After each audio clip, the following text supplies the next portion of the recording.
All right. It didn't ask for my permission on that, Jim, for the recording. But it said it Oh, was recording. All right, there we go. All right. yeah. Well, welcome to June 10th, Young Entrepreneur Syndicate, creating urgency. Rod Kuntz here, and if you're with us live, thanks for being here. And if you're picking this up later, um, get ready to take some notes. It's going to be quick. It's going to be fast because that's how you create urgency, right?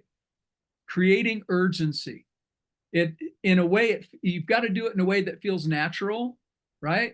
You don't want to be overly salesy.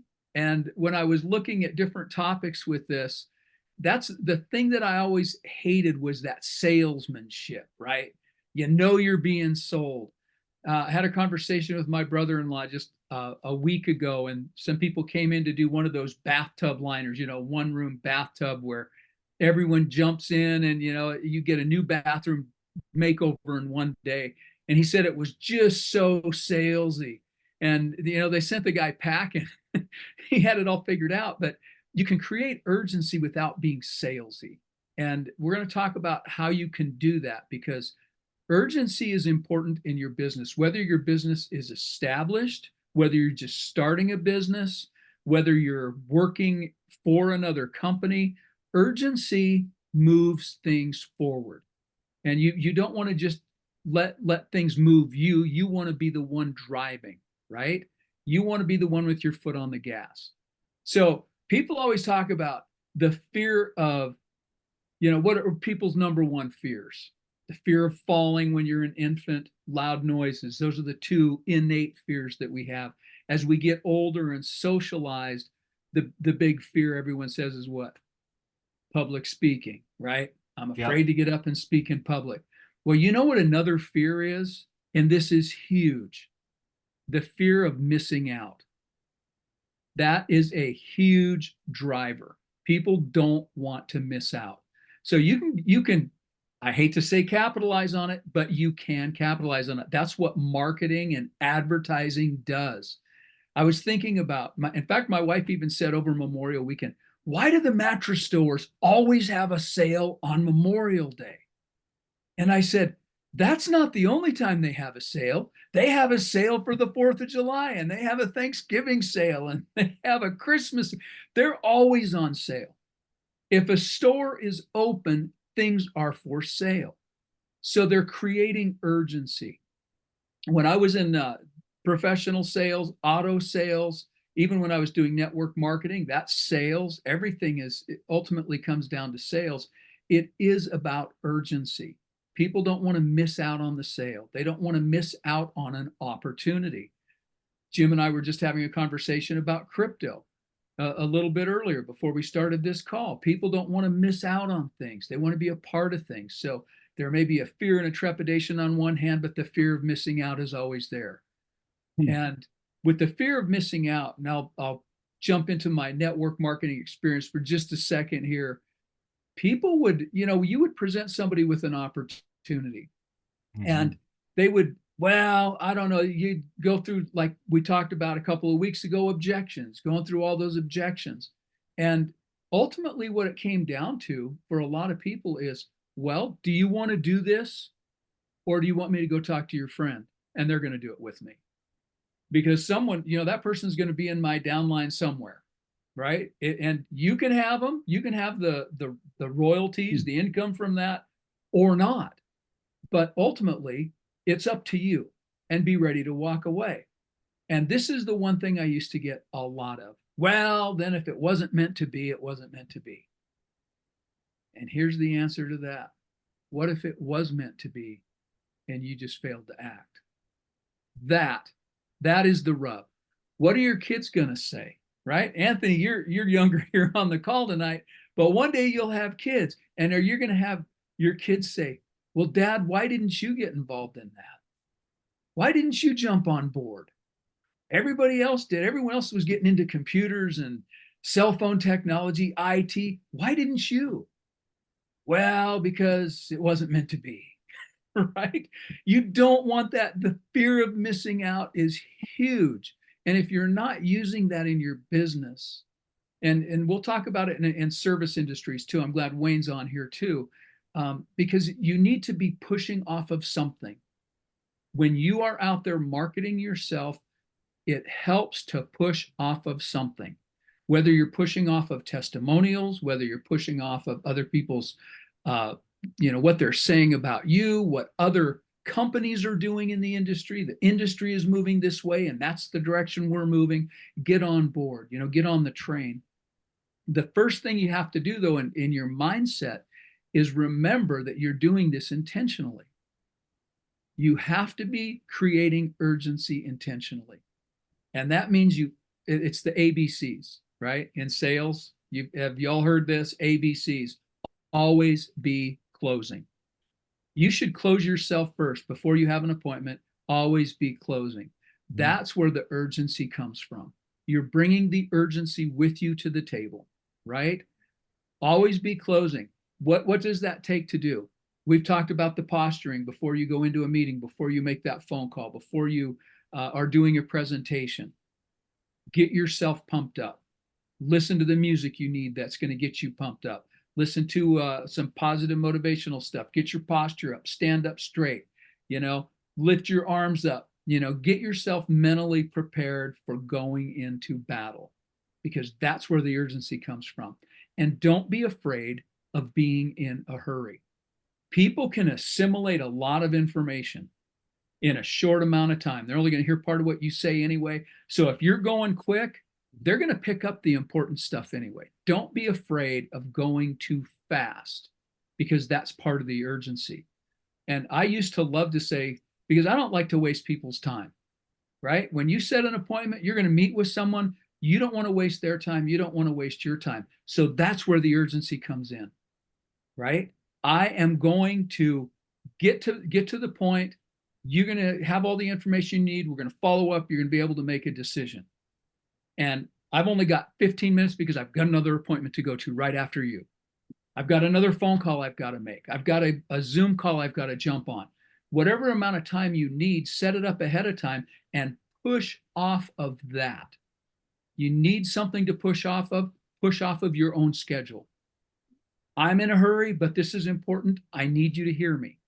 We need to get this information to you now because things are moving quick and I'm moving quick. In fact, you should be moving quicker than time is moving quick. You're moving quicker than time. All right. So use that passion, use that authenticity that you're busy. You've got things happening. You've got things going on. And there's not one person in this syndicate that isn't busy and have things going on. I know that. Use your schedule, use what's happening and push off of that. Create that urgency. Get your momentum up, get your momentum moving. And there are things you can do. The schedule is the first thing. I mentioned that already. So when you get right with someone and you've got them in front of you, thank them for their time. Tell them you're going to get to the point and that you've got to run. Set that expectation ahead of time. And if it goes longer, you can always adjust your schedule.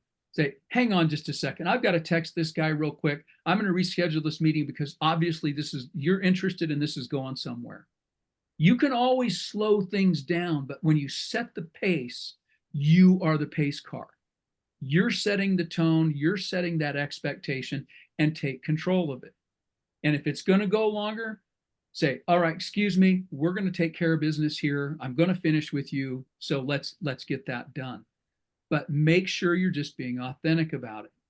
So what other kinds of things can you push off of besides your schedule? And you're going to like some of these. It's the end of the year. How many times have you seen the end of year clearances? How many times, people's books aren't always going with the end of year. A business might start in April, and so they're closing their books out, their fiscal year, in April instead of in January. So they might have an inventory reduction sale. If that's when they're doing their inventory, they're going to do it every year. Inventory reduction sales, pre-inventory, got pre-inventory stuff going on. I'm placing pre-season orders, or I'm placing bulk orders with my wholesalers and my suppliers. Your schedule's filling up. Hey, this is a good one. Both of you on the call tonight, Anthony and Wayne. Hey, there's only so much of me to go around. and I'm taking preseason orders. You can get in line now and you can be one of my regular customers, but I can't guarantee when you call me up next month. I'm on a 1 month waiting list now. You might be 2, 3 months out, or you might not even get your help until next season. Use that, right? You are scheduling and your schedule's filling up. There's only so much of you to go around. So make sure people understand that. This will be good for you. Other things that you can do is if you're dealing with actual products, services, what we're talking about here, but if you're dealing with product, there can be scarcity, limited quality, or limited quantities on hand. If you only have so much on hand and it's going to take, if production schedule is 2, 3, sometimes even 4 months out. I know that Taylor with her suppliers, she's got like a 2 to 3 month lag time. So you can use those. Genuine scarcity in the market, even if you're the one creating it. Time sensitive offers. You know, I'm booking my schedule for next season and I'm going to give you 30 days to figure out what you want to do. If you want to book me now, but I need an answer by next week, or I need an answer by Wednesday. Time sensitive offers, you need to bracket. So push off of something and then bracket something else. Emphasize the benefits of immediate action. That's pretty easy, right? The benefit is you're going to get what you want when you want it. And you're not going to miss out. Nobody wants to do that. So future regret is the other one. That kind of goes with that fear of missing out, future regret. And boy, you can paint that picture big. You know, you're going to be the guy who is waiting in line. Nobody likes to wait in line. And again, I mentioned it too, leveraging social proof when you've got happy customers and that sort of thing. Anytime you're pushing off of that to say, look, everyone else is happy, word's getting out, you might want to act quicker rather than later. And again, you don't want to push people away. You're trying to draw people in.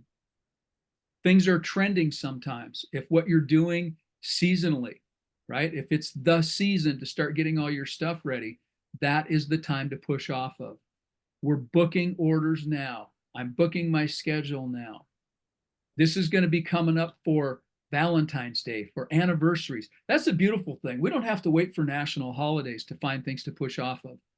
People have birthdays. In fact, we've got 2 people I know. Anthony, your sister just had a birthday. Gosh, if I had something I was trying to sell there, it would be, well, happy birthday to her, right? And we've got Chris, it's his wife's birthday. He's not on the call tonight. He's celebrating with his wife. Excellent. What if you had something to offer those people that would be a perfect birthday gift? How about a perfect anniversary gift? How about a perfect Monday night gift? You know, create your own urgency with popular items or whatever it happens to be. It's just about being creative and being authentic with it. When you are giving these sorts of offers, if you're using your social media accounts or if you're using your email database, make sure that you're personalizing those messages, especially to existing customers. Always make it personal. Tailor those messages, tailor those offers to the audience that you're selling to or that you're presenting your product or your service to. So make it personal. Offer incentives for quick action, right? If you pre-book for a year and you pay for all of your stuff, you know, in advance, I will give you a discount. My wife does that just to get money, so she's not always looking, you know, for payment. You know, it costs just under $5,000 to book her. So she's like, well, if you pay up front, I will give you a 10% discount. And I have been telling her for a decade that that's too much of a discount. You're discounting too much. She just does it anyway.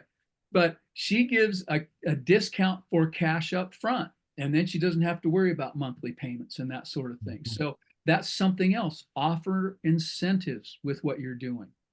Bonuses for quick action and limited time discounts. You might offer that if you want to put. I can see this. Doctors are doing it now. I know, Jim, your primary care for your family is a concierge doctor. You pay X amount monthly for your whole family, and you got unlimited access to this. How about if somebody were able to do that for their pool services or tree trimming services and their lawn maintenance, their lawn equipment maintenance, all their maintenance items. What if they could pre-book it and have a concierge mechanic on call anytime they want? What would you charge for that? And how would you offer it to them? I'm going to try this for just, I've got room for 5 clients that I can do this for, where I'll be on call for you anytime I want. But you're going to have to act quick because the first 5 are it. And after that, then you're going to be in that waiting line for 2 weeks, 3 weeks, or a month. You can find ways to push off and get money in your hand ahead of time. So you're working with other people's capital instead of trading your hours for dollars, right? You can do this. You can find ways to leverage your way into cash flow, positive cash flow, and then you're not out there doing the collections. Okay, visual and design elements. If you are using social media, countdown timers. You can see, I'm sure that Rachel, when she listens to this, she's probably got all kinds of things that she could do on the marketing end. Or, Samantha, I'm sure she could find ways to put countdown timers on websites and that sort of thing. So people are saying, hey, it's just a reminder, tick tock, time's ticking. There's only so much time before this is going to end, and then make sure it ends.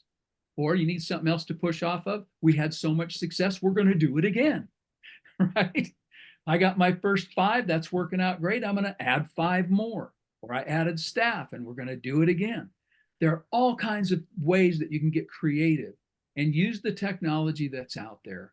Use whatever it is, your service or your skill set, whatever it is that you've got, create the urgency.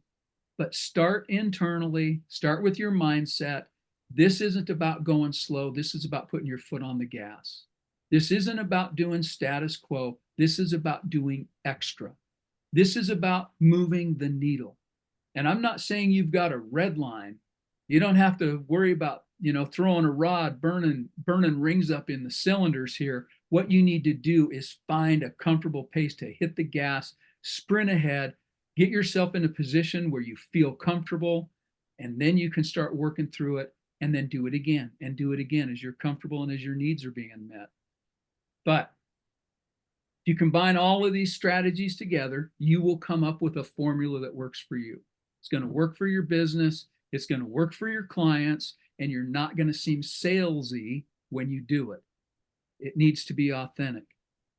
But just remember this, always at the end of all of these, and Jim and I will tell you, whether it's politics or whether it's commercial sales, real estate, boats, yachts, land, I don't care. You have to ask.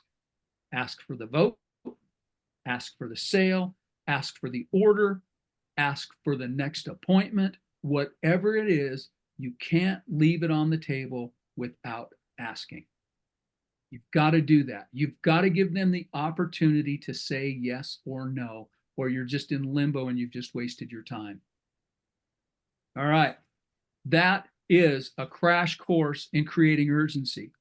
Did that sound urgent enough? All right. I don't see a lot of faces there. I've got Jim smiling. I've got Anthony smiling. So something must have resonated. I told you I was going to get through this quick. That's under 20 minutes. And I know there's at least one nugget in there that you can put to use. Jim, what say you? Well, I think the key is actually putting it to use, because we can learn these things in principle, but if we don't do them or create an opportunity to do them, then it just falls on its face, right? It never happens. So just looking at the 2 guys in the class, they're both service-based. One works on, small engine equipment, one works on pools.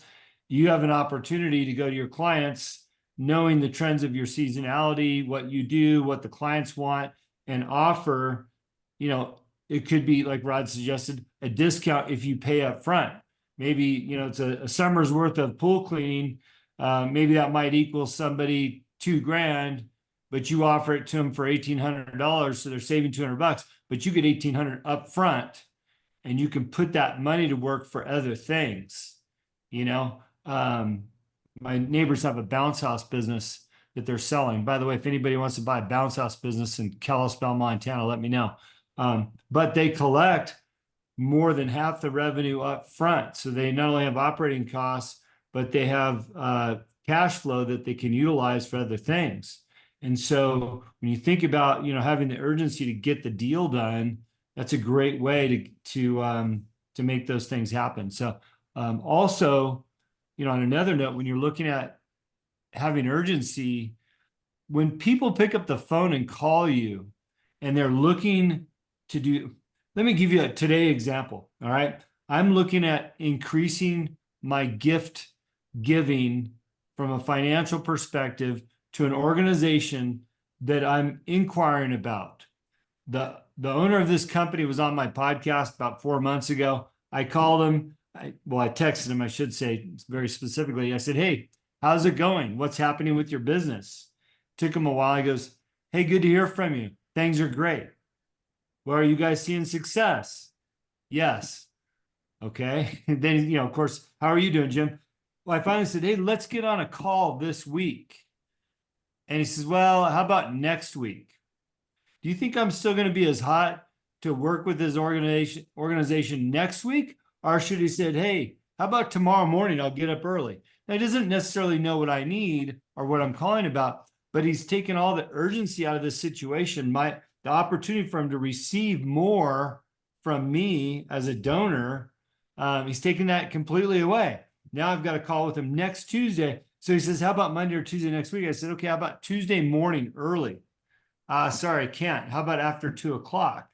All of a sudden, I'm having to do all this extra work to donate and make something happen for this guy where the urgency is completely out the window. Can't imagine anybody's that busy, right? So you can lose a sale, lose an opportunity without having at least a hint of having some urgency in the process. And that doesn't always work for everybody. Some people like to take their time, be a little bit more meticulous about it, but you should give yourself the opportunity not to lose that sale by having some sense of urgency. So that's my 2 cents, Rod. Thanks. You just reminded me too, Jim, that, would you rather work with someone that has some fire, that seems like everything's urgent, or do you work with like Eeyore from, Winnie the Pooh? Well, yeah, we'll get around to it.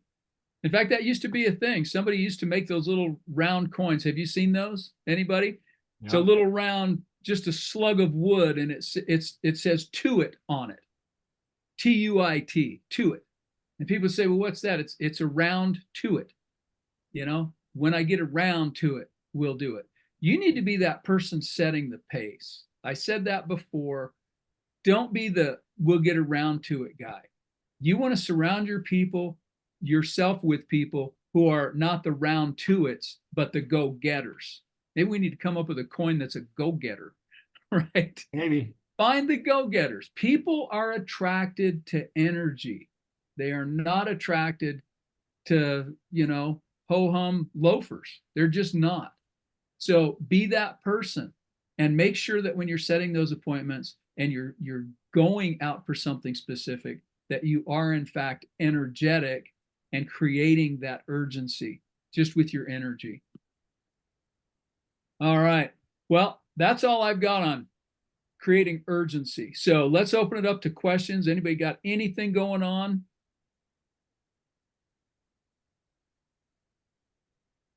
Anthony, you got nothing, buddy? Did you get a hold of the guy that I sent you over? Or are you going to reach out to that guy, or you want to go a different direction with that help? I'm still sleeping on it, trying to figure it out. Well, have you written down the pros and cons of selling? So I don't know if it's public or not, so I don't want to go too details, but anyways. Yeah, I mean, we could talk about it. I don't really care. Well, okay, so Anthony's considering selling his business. And so he reached out to me if I had somebody in my network that specializes in helping value a company. And so I did. He was on my podcast. But the reality is you need to know if it's really what you want to do. But write out the pros and cons. If I sell my business, these are the pros, these are the cons.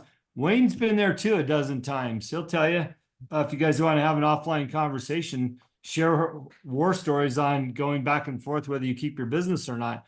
I would guess right now he probably appreciates having some extra cash flow because Wayne's investing in other things, and having the opportunity to do that. So, I think that the real question just becomes, do I want to hire an employee?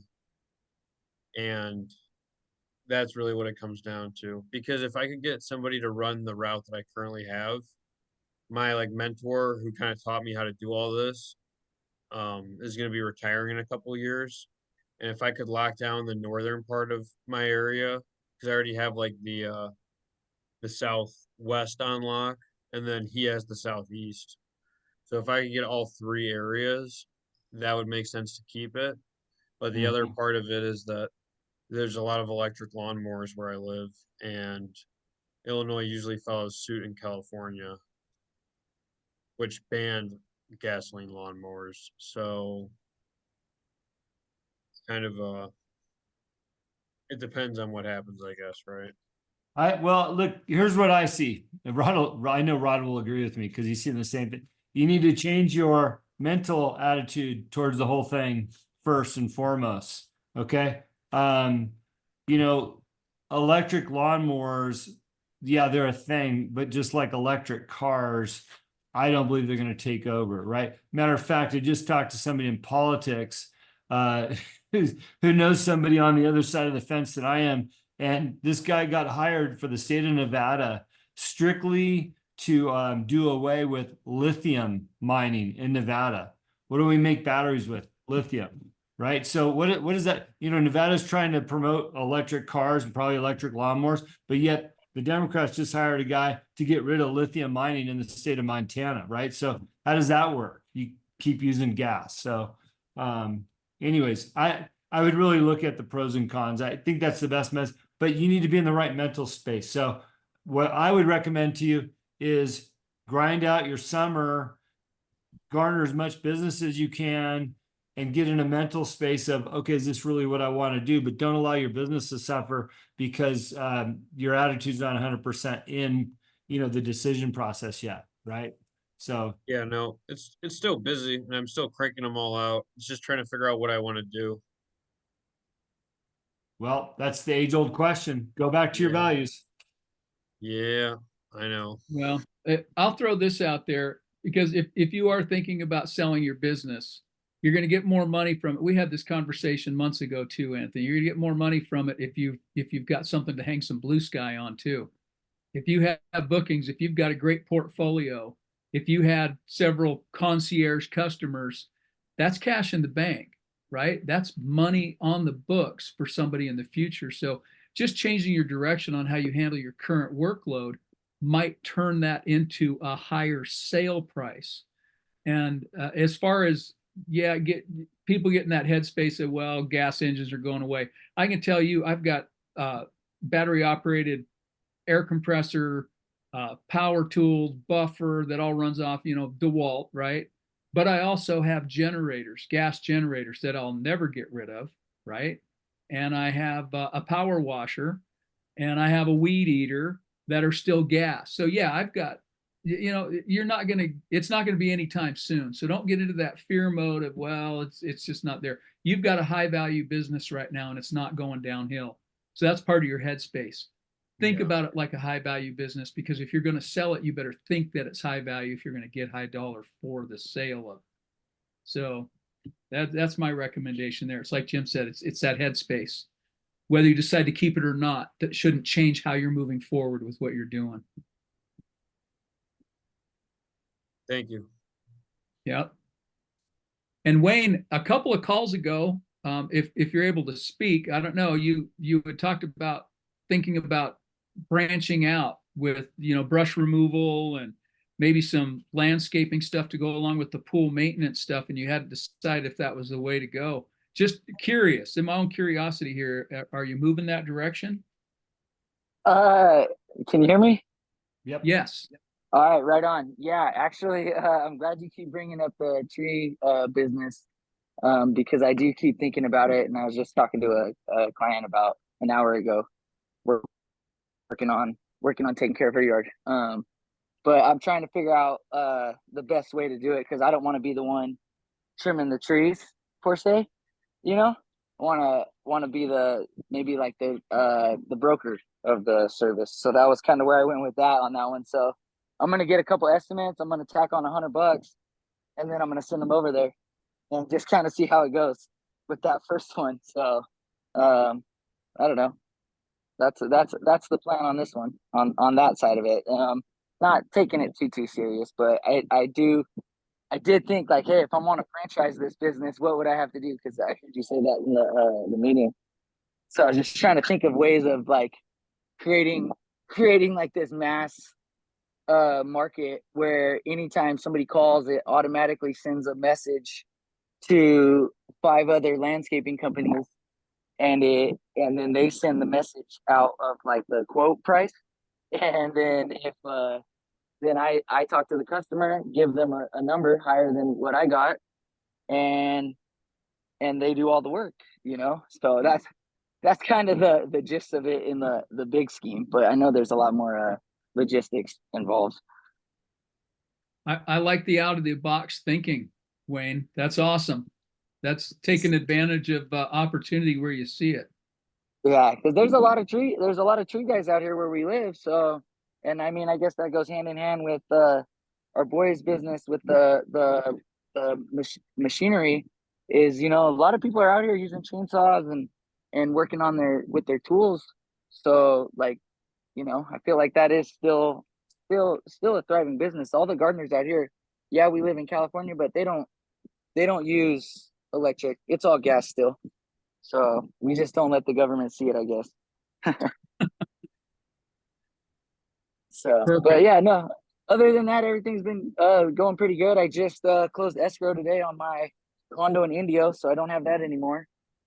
Nice. So we're gonna you know, put the period on that chapter and start a new one. Start writing a new one up next couple weeks. So yeah, everything's going good though. Awesome. Good to see you spending so much time with your family online too. Love to see the posts.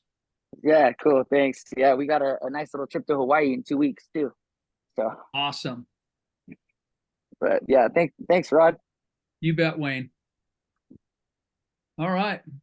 Well, that's all I've got. If no one else has got anything else, we've got a caller on the line. I don't see it. I don't recognize the phone number, but if you've got any questions for Jim or myself, feel free to raise your hand or chime in. That's my wife, and she just had somebody walk in the door, so I know she's. No way. How come I don't have your wife's phone number on here? Maybe it's in my phone. She's been There you challenged go. with the Zoom on her phone. So, anyways, that's that. Okay, guys. Hey, it's summertime. Time to get after our businesses and ramp things up, get creative. As I posted on my Instagram a week ago, I said, dare to dream. So get out there and think about what you want to do next and or how you want to expand or do something differently. Now's the time to do it. Dare to dream. Dare to dream. I like it, Jim. Thanks. Yep. All right, everybody. Catch you on the back end next week. Thanks, guys.